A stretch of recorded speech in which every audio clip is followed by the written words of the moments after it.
So this is a magnificent treat for me today.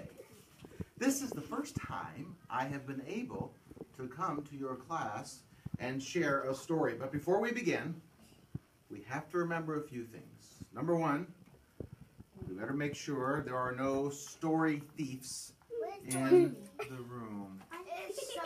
A story thief. Let me see. Someone that takes over the Actually, let's back up. Before I talk about a story thief, let me tell you one other thing that has to happen for me to be here to read. There is a rule in this school, and when I go to all these different schools to read, there's one rule.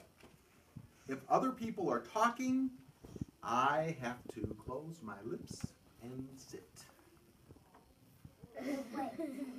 Now, sometimes I have a book, and I have to wait 15 minutes before I can read, because I just have to sit. And I'm not that exciting to look at.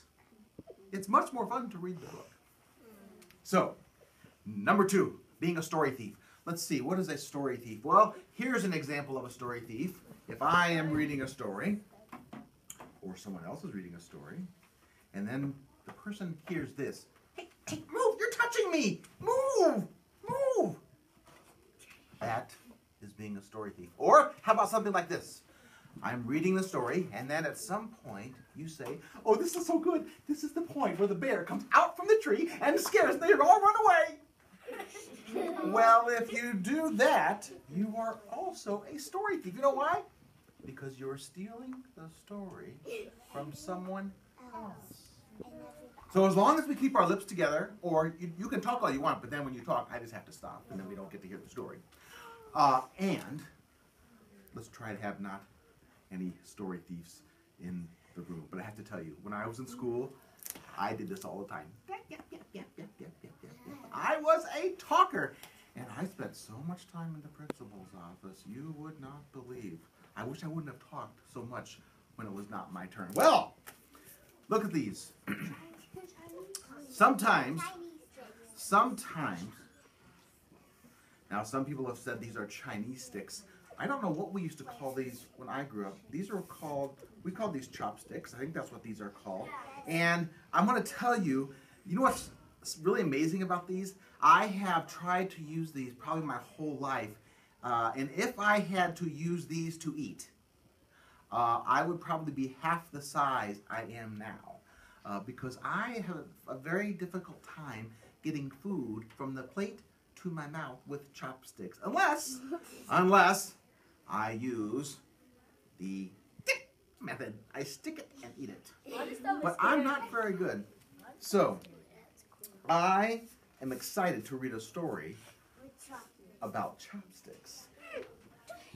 Would you like to hear a story about my cat before I begin really quickly? Yeah. Well, I want to tell you something. This morning I go up in the kitchen. I have one big cat named Chickadee. And one teeny tiny cat named Sparrow. We remember him. I'm allergic to cats. And Chickadee.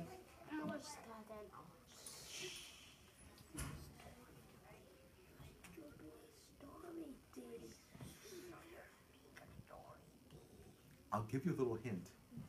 If you say, shh, you're being a story thief, at that moment, you're being a story thief.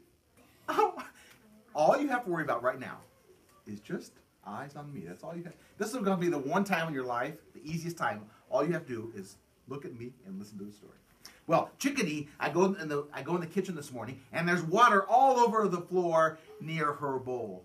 Because Chickadee, I am trying to teach her to drink like a normal cat. Yes. And instead of drinking like, she should drink like this. You know how she drinks? And Whiskers gets it and it goes flying everywhere. So everywhere we have to wipe the water around her bowl.